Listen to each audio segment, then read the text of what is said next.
들어가도록 하겠습니다. 2부 방송을 시작하면서요, 노래 한 곡 들으면서 다시 한번 들어가도록 하겠습니다.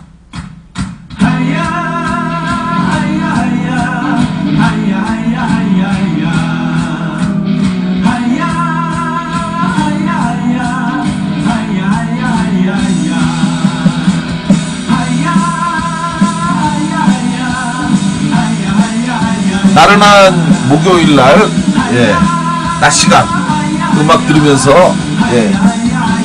나른함을 떨쳐내시기 바랍니다. 닭발대왕님, 떡집 사장님, 오랜만에 뵙습니다. 새해 복 많이 받으시고요. 올 2017년도에도 행복하고 좋은 일 많이 있으시기 바랍니다.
떡집 사장님, 돈이 안 돈이 지역 경제가 완전 무너졌다고요. 작년에 반토막. 아이고, 정말 그렇죠. 특히 지방은 더 심하시잖아요. 그죠? 사장님이 안동인가요? 안동? 영주? 거기에서 지금 하시는 거잖아요. 진짜 많이 어려우신가 봅니다. 그죠? 그러니까 영주시죠? 고상만의 유수속 그 사건 34회 방송, 2부 방송 진행하도록 하겠습니다. 2017년 1월 5일인데요. 우리 영주에서 떡집을 운영하고 계시는 우리 사장님께서, 작년에 반토막, 났다고, 지역 경제가 완전히 무너졌다. 영주가 굉장히 시골이에요. 그죠? 영주, 경북인가요, 거기가? 그죠? 경북 영주죠? 굉장히 작은 도시고, 영주가 작은 도시죠. 영주가 시인가요? 군인가요? 제가, 죄송합니다. 영주 군이었나? 영주 시였나? 영주 군인가요? 영주 시? 하여간, 정말 장사가 잘 돼서 많은 분들이 좀 행복하고 즐거워야 되는데, 가면 갈수록 힘들고 시군요. 영주시. 가면 갈수록 많은 분들이 힘들고 어렵다는 말씀만 많이 하는데, 이렇게 어려운데도 이 삼성은 그 엄청난 돈을 최순실과 그 딸에게 주면서 몇 조의 이익을 얻고, 그럼에도 불구하고 또 처벌을 받지 않고, 뭐 얼마 전에인가요? 엊그저께인가 뭐 뉴스를 보니까, 사실 뭐 그렇게 해서는 안 되는 일인데, 50대 일용직으로 일을 하고 있는 남자가 아들이 결혼하기 위해서 상견례를 하는데, 그 상견례에 입고 갈 옷을 사기 위해서, 그래서 가게에 갔다가 그 옷 잠바를 훔쳐서 달아난 혐의로 경찰에 체포가 돼서 불구속 입건이 됐다라고 하는 뉴스를 제가 봤는데요. 사연을 보니까 아들이 20만원 돈을 그 아버지한테 드리면서 이걸로 옷을 사서 입고 상견례 오시라고 그랬다는 거예요. 형편이 굉장히 어려웠던 건가 봐요. 그러니까 자기가 입고 있는 낡은 옷을 입고 가면 안 되니까 아마 그렇게 한 것 같은데, 근데 이 아버지가 가서 그 돈을 아끼기 위해서 아마 그렇게 했다, 이 옷을 훔쳤다가 CCTV를 통해서 아마 이 아버지가 경찰에 체포가 된 것 같아요. 그래서 경찰에 나와서 훔쳐갔던 옷을 반환하고, 그리고 조사를 받으니까 아마 불구속 입건이 된 것 같은데, 이렇게 정말 안타까운 서민의 경제가 무너지면서, 그러면서 이런 슬프고 어이없기도 하고 좀, 그리고 있어서는 안 될 이런 그 일들이 반복되고 있는 것 같습니다. 그런데 어떻게 하면 이게 더 좋아질 건지, 과연 이게 앞에 길은 있는지 너무 안타깝고 답답한데요.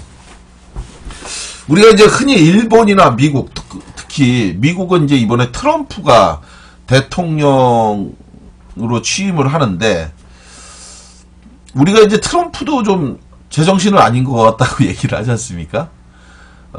필리핀의 두테르테도 막 엄청나게 많은 사람들을 죄가 졌다고 하지만, 죄가 있다고 하지만, 죄가 있는 걸로 의심이 되는 거죠. 정확히 얘기하면 재판을 거치지 않고 직결 처분 형식으로 마약업자들, 그 의심되는 사람들을 죽이고 있으니까.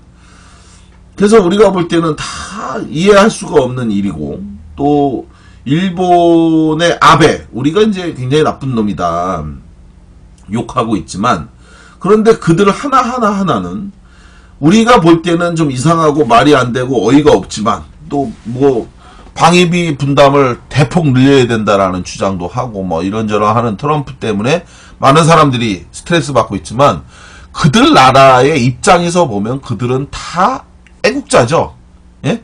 자국의 이익을 위해, 그리고 그 나라 국민들의 이익을 위해서 아베는 아베대로, 필리핀의 두테르테는 두테르테대로, 트럼프는 트럼프대로 욕심을 내고 있고, 그래서 다른 나라에 자기네들 이익을 위해서 부당한 일을 강요하기도 하고 요구하기도 하는 건데요.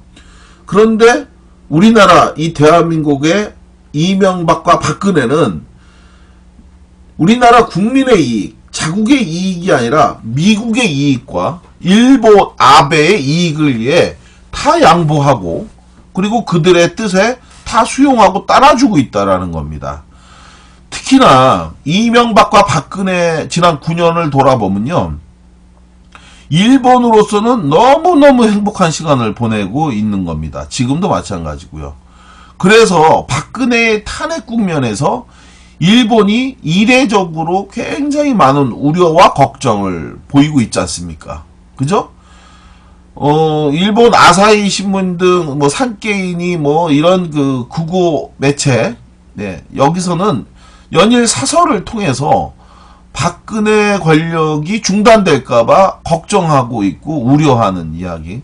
그래서 또 이야기 나오는 건 뭐냐면, 박근혜 정부 하에서 체결되었던 이른바 여러 군 위안부와 관련한, 체결이 아니죠, 뭐 협정을 맺었던 거, 이런 것들이 무산될까봐 걱정하고 있고 두려워하는 거를 우리가 볼 수 있는데, 이런 것들이 왜 그러냐, 예, 바로 지금 제가 드리고 있는 말씀 그대로입니다.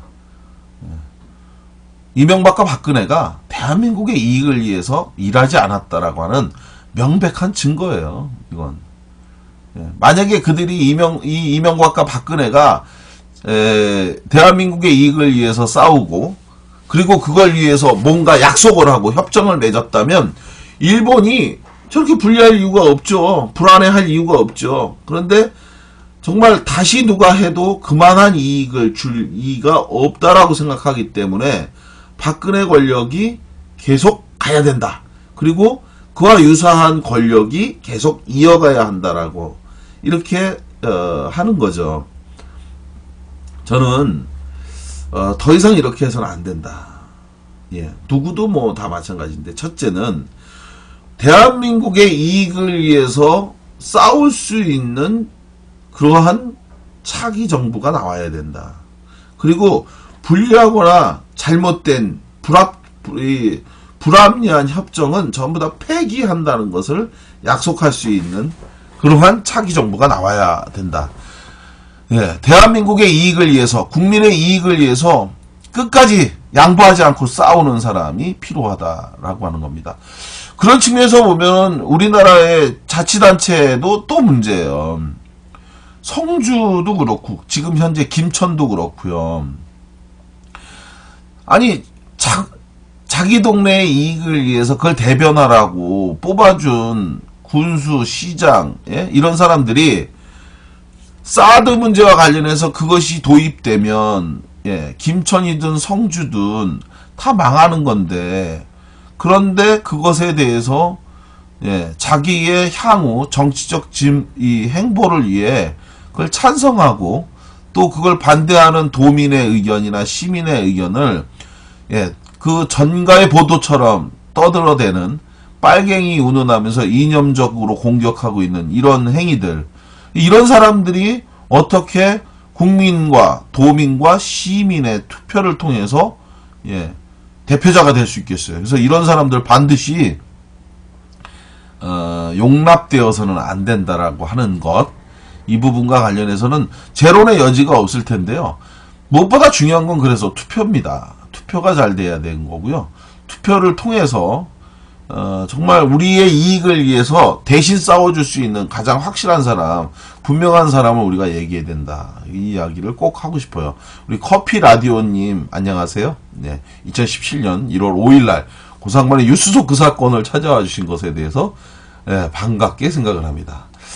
자, 그러한 상황 하에서 네, 그런 상황 하에서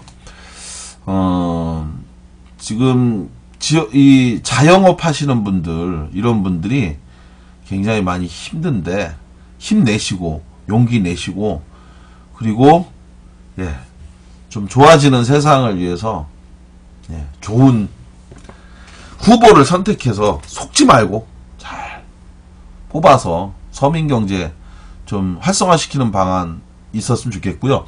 지금 보니까 그런 얘기도 나오대요. 전 국민에게 연금을 묻지도 따지지도 않고 전부 지급해갖고, 그래서 내수경제를 활성화하는 방안에 대한 논의도 아주 열심히 진행이 되고 있는 것 같아요.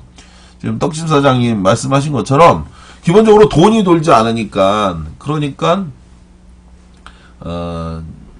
일단 사람들이 돈이 있어야 돈이 돌 거 아니에요. 그래가지고 일본 같은 경우도 그렇고 다른 예, 여러 나라에서 무조건 돈을 나눠주는 거 아니에요. 뭐 우리나라 돈으로 보면 한 30만 원 정도씩을 연금으로 이렇게 나눠줘서 쓰도록 이렇게.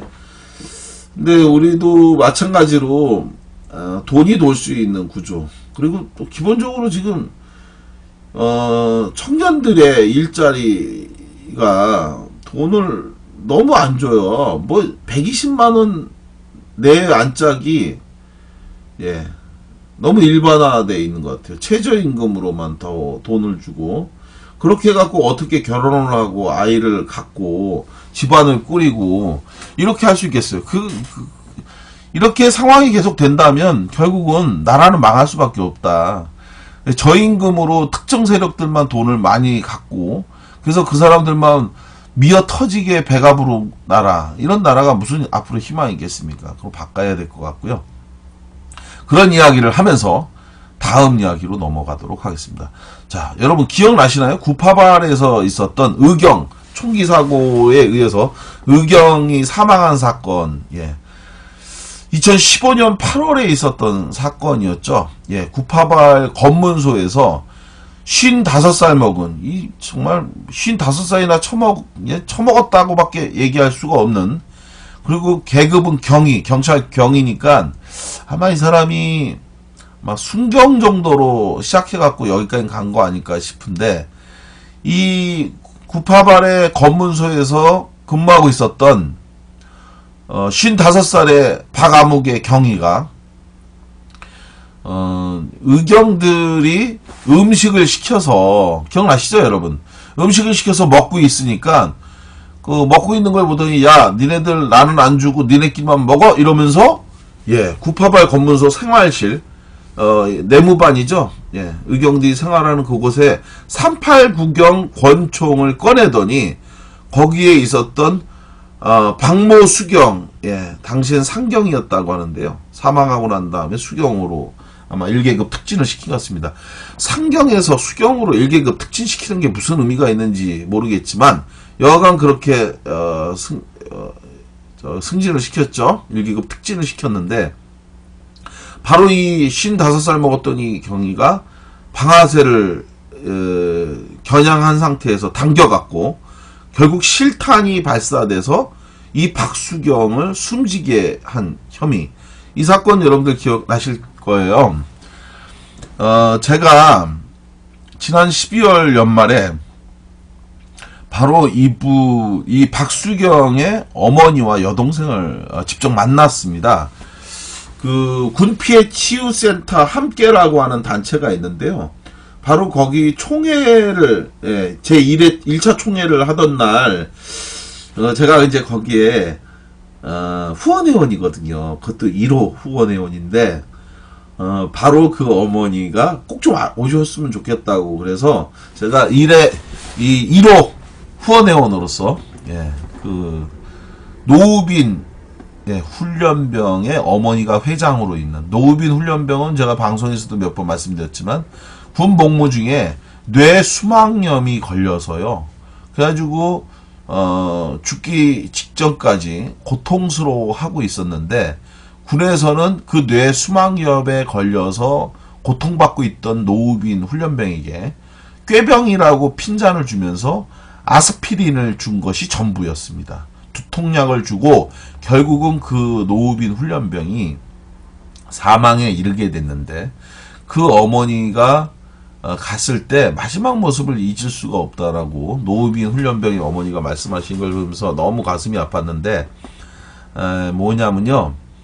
아들에게 부대에서 연락을 받고 달려가니까 아들이 병원 침대에 누워 있는데 내가 온 것을 아들이 아는 것 같았다. 입에는 강제로 인공호흡기를 꽂고 있었기 때문에 일체 말을 할 수가 없는 상태였는데 아주 가늘게 숨을 쉬고 있었다는 거예요. 근데 그렇게 숨을 쉬고 있을 때 아들이 온 몸이 푸르게 부어서 몰라보게 이렇게 몸 상태가 안 좋았는데 근데 그때 가서 아들이 이게 지금 마지막이겠구나 싶어서 아들의 귀에 대고 그 말을 한마디를 꼭 해야 되겠다는 생각이 들었대요. 그 말이 뭐였느냐, 아들아 사랑해라고 하는 외침이었다고 합니다. 아들아 사랑해라고 하는 외침을 아들에게 전할 시간은 지금밖에 없겠다 이런 생각이 들어서 그 이야기를 했는데, 그러니까 아들의 눈에서 한 줄기 이 눈물이 이렇게 옆으로 쭉 흐르는데 그 눈물이 피가 섞인 피눈물이었다. 어머니는 그 피눈물을 잊을 수 없었다. 그래서 아들이 떠나고 난 다음에도 그 아들에 대한 생각을 하면서 정말 울고 싶었는데 어디 가서 마땅히 울 곳이 없어서, 그래서 자기가 사직단 있죠. 예, 서대문 에 있는 그 사직단에 가서 거기서 공원에 가서 앉아 있었대요. 앉아 있는데 자기 또래의 어떤 아줌마가 지나가는 걸 보고, 그래서 자기가 그 아줌마를 붙잡고 저랑 잠깐만 나눠주시면 안 되겠냐고 이렇게 얘기를 그랬더니 그 아줌마가 자기를 보자마자 놀래서 도망가더래요. 예, 놀래서 도망가더라. 아마 자기 몰골을 보고 아마 미친 사람인 거라고 생각을 했을 것 같다. 예, 며칠간 잠은 자지 못했고, 머리는 부시시하고, 얼굴은 병자처럼 붕 떠 있으니까. 그런 사람이 붙잡고 나랑 얘기 좀 하자고 하니, 놀래서 도망가는데, 그 도망가는 아줌마를 보면서 자기가 그 넓은 공원에 해가 저물어 가는 어둑어둑한 그 공원에서, 주저앉아서 엉엉 울었다고 그래요. 그 어머니가. 예. 그러면서 생각했던 거, 나처럼 자식을 잃은 그 부모에게, 따뜻한 밥 한 끼를 해줄 수 있는 그런 사람이 됐으면 좋겠다는 생각을 했답니다. 그래서 이 어머니가 무작정 시작한, 사회 경험이고 뭐가 아무것도 없는 이 어머니가 무작정 시작한 게 군피해치유센터 함께라고 하는 이 단체였어요. 원래 이 어머니는 기간제 교사로 국어 선생님이었다고 그래요. 기간제 교사로 국어 선생님을 오랫동안 하셨는데, 그렇게 일하던 이 어머니가 군피해 치유센터 함께를 만들어서 시작을 하는데, 이 어머니가 참 안타까운 게 뭐냐면, 모든 말씀이 다 선생님 같으신 거예요. 예. 선생님 참 좋죠. 그런데 일반 사람들이 볼 땐 늘 가르치려고 하는 거, 늘 나를 가르치려고 한다라고 하는 느낌을 들게 해갖고, 그래서 이것 때문에 많은 분들한테 좀 싫은 소리를 듣고 대화를 하다 보면 좀 부담스러운 거예요. 선생님처럼 1 더하기 1은 2 왜요? 뭐 이런 식으로 그런 느낌을 줘서 앞으로 이 어머니가 가야 될 길은 굉장히 많을 것 같은데, 어쨌건 그렇게 해서 작년 이맘때에 출범했던 그 치유가 함께, 예, 군피해 치유센터 함께가 아침내 1년이 됐다고 꼭 좀 와달라고 해서 이제 제가 갔는데, 그 자리에 가니까 바로 이 구파발, 예, 총기 사고의 피해자인, 예, 이 총기 사건의 피해자인 이 박수경의 어머니와 여동생이 온 거예요. 그래서 얘기를 들었는데, 바로 이 사건이 이번에, 예, 12월 24일 날, 예, 지난해 약 2주 전쯤 되죠? 오늘로 2주 되나요? 10일 정도 되는군요. 10일 전이었던 12월 24일 크리스마스 이브 날 대법원에서 이 사건과 관련해서 그 가해자인 이 박경희의 상고심이 열렸는데요. 이 상고심에서 이 박경희가 징역 6년의 형이 확정이 됐다고 합니다. 자, 아들을 잃은 이 어머니 입장에서는 이 사건이 너무 억울하다라고 하는 거예요. 왜 억울할까요? 사람이 죽었어요, 사람이. 그런데 6년밖에 안 나온 겁니다. 왜 6년밖에 안 나왔을까요? 이게 살인죄가 아니라 과실치사죄가 적용이 됐기 때문입니다. 저도 이제 의문사 진상규명위원회에서 조사관으로 1기 및 2기 활동을 했고, 그리고 그 외에 여러 인권단체를 통해서 이런 이제 사건을 많이 접해봤고, 또 조사 또는 감사 관련한 일을 쭉 해봐서 법에 대해서 어느 정도 이해를 좀 갖고 있는데요. 지금은 이제 대한변협, 예, 인권위 재심소위 부위원장으로도 활동을 하고 있고, 뭐 이래서 이제 법과 관련한 내용에 대해서 어느 정도 이해를 갖고 있다, 이렇게 제가 말씀드릴 수 있는데요.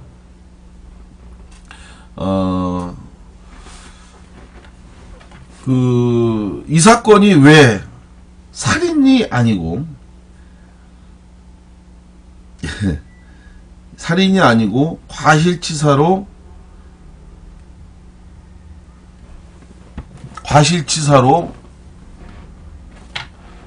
처리가 됐는지에 대해서 이해할 수가 없습니다.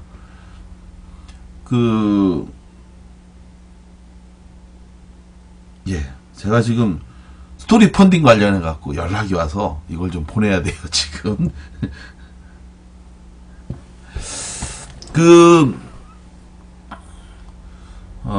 이 어머니가 지금 굉장히 화가 난 게 바로 이거거든요.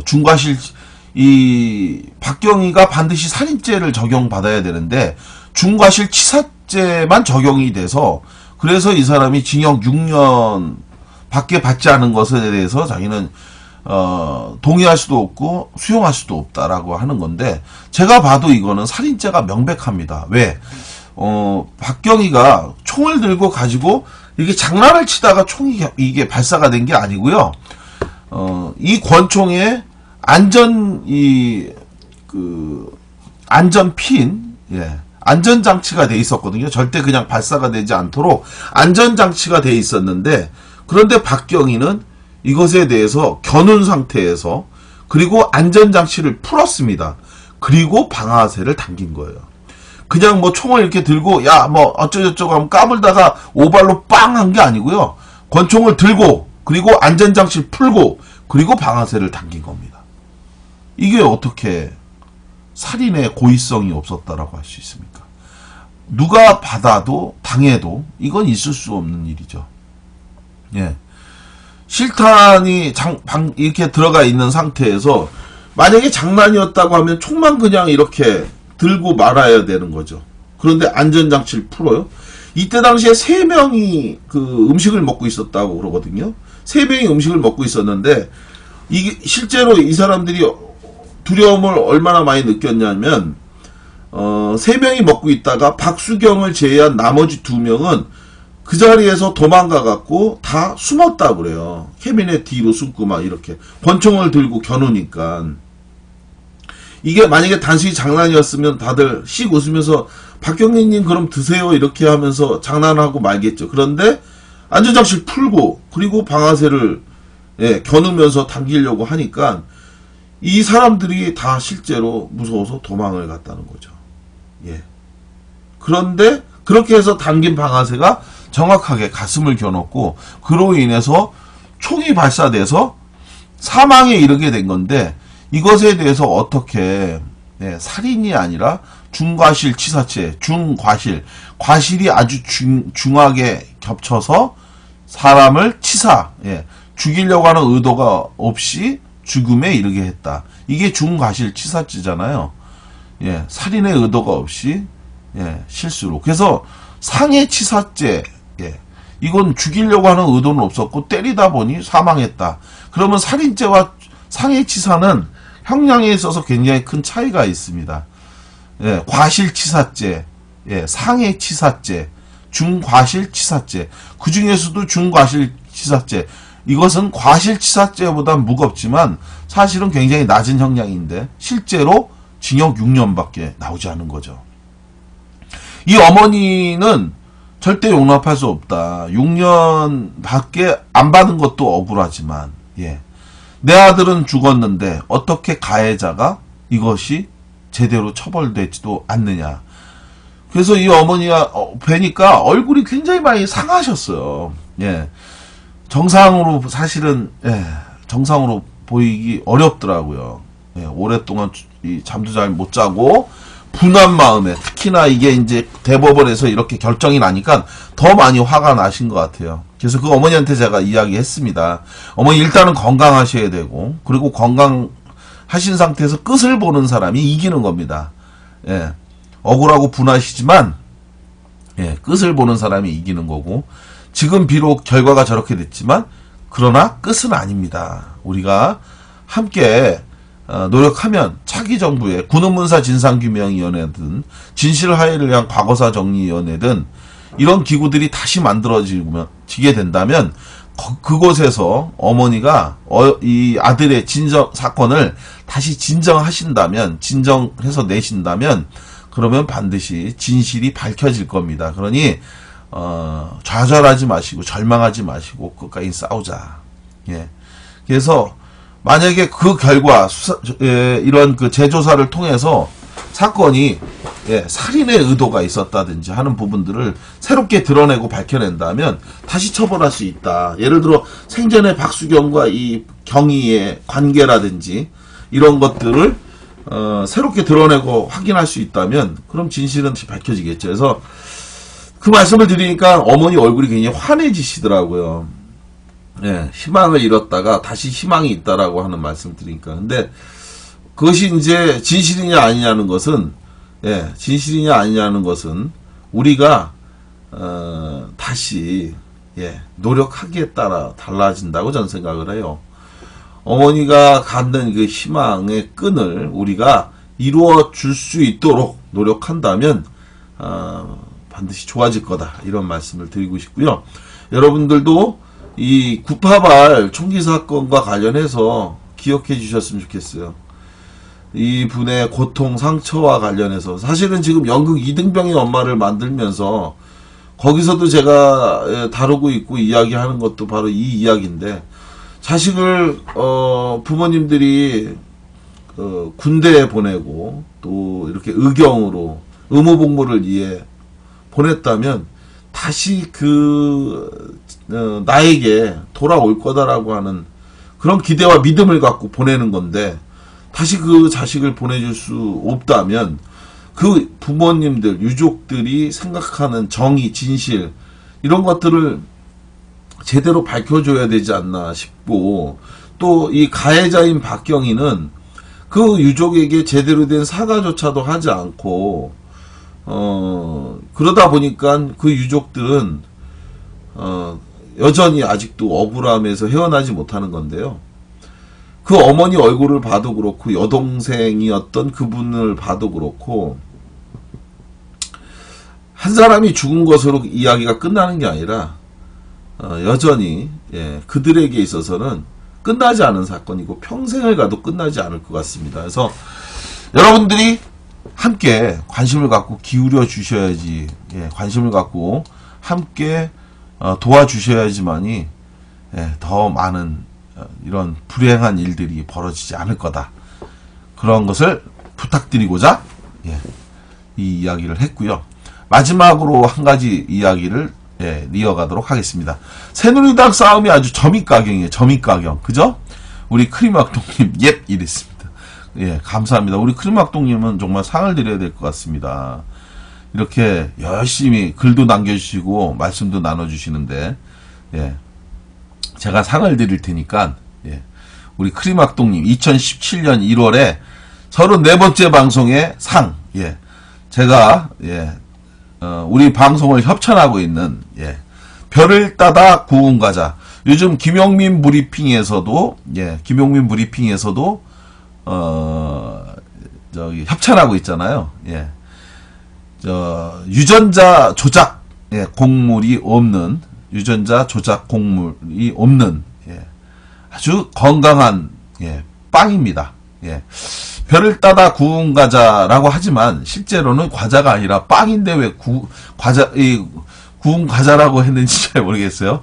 그걸 제가 보내드리겠습니다. 우리 크림학동님한테 2017년 1월 5일 오늘 방송에서 아주 열심히 댓글도 써주시고 또 자료를 또 이 입력까지 해주면서 열심히 하신 우리 크림학동님께 제가 상을 드리도록 하겠습니다. 별을 따다 구운 과자, 우리 이종기 사장님께서 저희 방송에 협찬을 해주시고 있고, 또 김용민 브리핑에도 협찬을 하고 계신데, 그 김용민 브리핑에 협찬하고 있는 별을 따다 구운 과자를 선물로 보내드리도록 하겠습니다. 짝짝짝 캡틴님 짝짝짝 박수를 쳐주셨어요. 이렇게 열심히 하시면 상 드립니다. 댓글 많이 써주시고 함께 해주시면 감사하겠습니다. 크림학동님은 저한테 주소, 받으실 주소를 보내주시면 되겠습니다. 주소를 보내주시면 제가 선물을 보내드리도록 하겠습니다. 앞으로도 방송 활동, 이 방송의 활력을 위해서 많이 함께 해주시면 이런 좋은 상을 받는다는 것. 윤리적 낭비님, 아유, 다들 사랑해님, 어서 오십시오. 그리고, 빵, 공 하나만 쓰신 분도 계시네요. 어서 오십시오. 오늘 이제 오랜만에, 3주 만에 방송을 해서 그런가, 오늘, 일이 굉장히 바쁜가? 목요일날 해서 그런가요? 오늘 들으시는 분이, 평상시에 비해서도 또 많이 줄었는데, 앞으로는 목요일날 1시간을 하든 2시간을 하든 꼭 방송을 이어가도록 하겠습니다. 그래도 이제 또 이렇게 이 숫자로 보면 그런데 실제로 사람을 이렇게 놓고 하면은 이것도 적은 숫자는 아니에요. 그죠? 그리고 또 이 방송은 또 유튜브와 또 팟빵을 통해서 또 이게 함께 듣는데, 여러분들과 함께 2017년도에도 좋은 이야기 많이 하도록 하고요. 카톡으로 주소를 보내드렸다고. 감사합니다. 제가 잘 챙겨서 보도록 하고요. 별을 따다 구운 과자 맛있게 드시고 널리 홍보도 좀 해주시고 안내도 해주셔서 우리 별을 따다 구운 과자가 성공할 수 있도록 많이 좀 도와주셨으면 감사하겠습니다. 새누리당 서청원 의원이 국회에서 기자회견을 했습니다. 그러면서 임명진 새누리당 비상대책위원장에 즉각 사퇴하라고 물러나라고. 근데 웃긴 게 뭐냐? 임명진 비대위원장을 모시고 온 사람이 누구냐? 바로 서청원이입니다. 서청원이 자기가 들고 와서는 그리고 나서 지금은 서로 각자가 임명진은 서청원 책임지고 물러나라고 요구하고 있고, 그리고 또 서청원은 이제 마침내 임명진에게 물러나라고 이렇게 서로 대거리를 하고 있는. 사실은 이제 제가요 혹시 아시는지 모르겠지만 많은 분들이 새누리당 해체 이거를 구호로 굉장히 많이 외쳤잖아요. 외치고 있었고. 근데 실제로 새누리당이 해체될 수 있을까? 그냥 구호긴 하지만 현실적으로는 어렵지 않을까 이렇게 생각을 했거든요. 그런데 그게 현실이 되고 있다. 그런 측면에서 보면 꿈만 같은 일인데 이 새누리당이 지금 그야말로 치고받고 싸우고 하면서 아주 재밌는 점입가경의 모습을 보여주고 있는데, 임명진과 서청원 사이에서 두 사람 사이에서 주고받은 대화를 공개한 거 가지고 임명진 쪽에서 그야말로 대노했다고 그래요. 그러면서 두 사람 사이가 이른바 건널 수 없는 감정의 강을 건넜다 이런 이야기를 하는데, 그래서 도대체 두 사람 사이에서 무슨 이야기를 주고받았길래 저렇게 싸우나 하고 한번 알아봤더니, 임명진이 서청원이 가서 임명진에게 정권을 다 줄 테니 우리 새누리당을 책임져 달라라고 얘기를 했는데, 그런데 임명진이 서청원에게 그런 얘기를 했다는 거예요. 일단 서청원이 물러나라. 지금 탈당을 일단 하고 나면 대통령 선거가 끝나고 난 다음에 다시 복당을 시켜주겠다. 그러니 쇼를 하자. 쇼를 해서 서청원이 일단 탈당하면 대통령 선거가 끝나면, 그럼 대통령 선거가 지금 내년 4월에서 6월 사이 안팎으로 지금 얘기가 되고 있잖아요. 가장 유력한 건 뭐 5월 13일 이전이라고 하는 설이 파다하게 퍼져 있는데, 그때까지 이게 가능할지 안 할지는 좀 두고 봐야 되겠지만, 근데 하여간 한 5월 이후에는 복당도 시켜주고, 그리고 국회의장도 시켜줄 수 있다. 이런 이야기를 하면서 서청원한테 물러나라고 제안을 비밀리에 했었다. 이 이야기를 서청원이 공개했더니 임명진이 나는 그런 이야기를 한 적이 없다고 반발하면서 서로가 거짓말장이라고 공격을 하고 있는 거라는 거예요. 그런 상태에서 서청원이 거짓말장이 성직자 임명진 목사는 즉각 물러나라 이렇게 얘기했고, 그거에 대해서 임명진의 생각을 묻기 위해서 기자들이 찾아가서 물으니까 임명진 이 사람은 정말 목사가 아니라 타고난 정치인이 아닌가 싶은 생각이 들 정도로 대가 세대요. 서청원이 자기 물러나라고 한 것에 대한 기자회견을 했는데, 전 처음에 그 표정 보고 임명진이 그 기자회견을 안 봤나? 저는 이렇게 생각을 했습니다, 진짜. 근데 알고 보니까 기자회견 다 본 거더라고요. 뭐라고 얘기했느냐? 오늘 그 서청원 의원이 기자회견 보고 어떻게 생각하냐 했더니, 뭐, 자기 물러난다고 얘기한 거 아니야? 이렇게 얘기를 하더라고요. 그러니까, 아니, 그게 아니라, 비대위원장이 물러나라고 한 건데 하면서 순진한 기자들이 대물으니까, 에이, 그렇게 봤어? 나는 자기가 탈당한다고 얘기하는 걸로 봤는데 이렇게 눈치고 엘리베이터 타고 가는 거 보니까, 야, 임명진 이 사람은 정치인이지 성직자가 아니구나 이 생각이 들더라 이겁니다. 자, 이런 상황에서 도대체 이 두 사람이 어디까지 갈 거냐, 많은 사람들이 기추가 모아지고 있는데, 막상 막하예요. 임명진이 데드라인으로 제시한 게 바로 내일입니다. 6일. 예.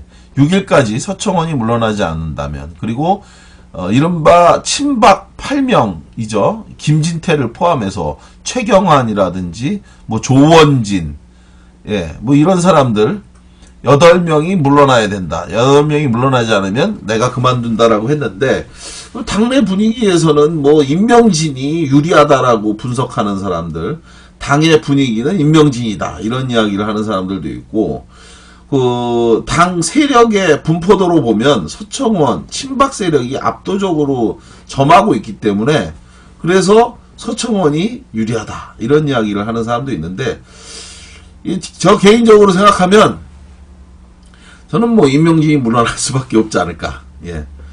봉합도 어렵지 않을까 싶어요. 갈 때까지 갔는데. 임명진이 과연 저 당을 살릴 수 있는 사람이냐?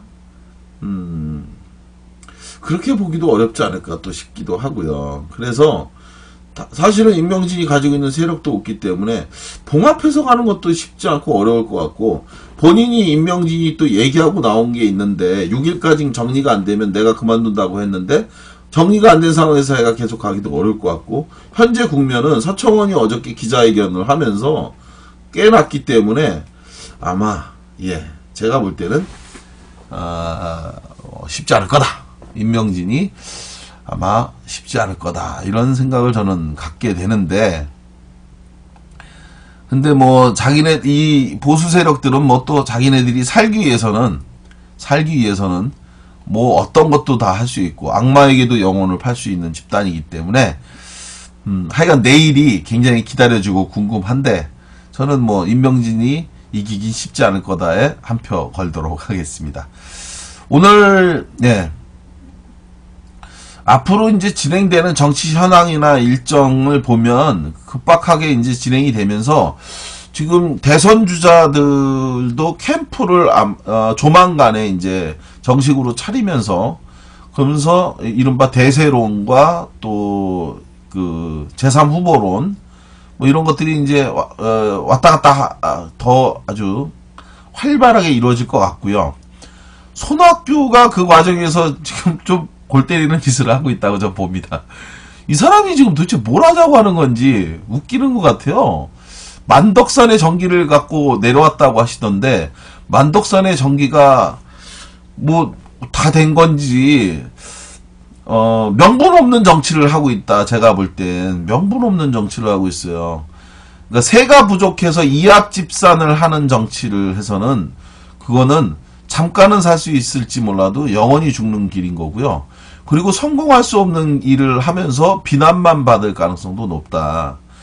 지금은 조그만 차이가 있다 해도 그 차이를 뛰어넘어서 정말 국민을 생각하는 사람이라면, 그리고 나라를 생각하는 사람이라면, 연인원 1000만 명의 촛불, 그리고 현장에 나오지 않은 더 많은 사람들.